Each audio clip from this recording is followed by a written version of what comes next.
Osman büyüyor. Harmankaya Tekfur, Mikhail Koses. Birlik olmazsak yok olacağız. Turgut Bey'im!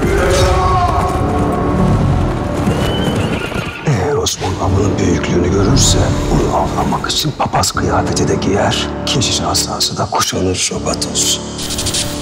Katalanlar!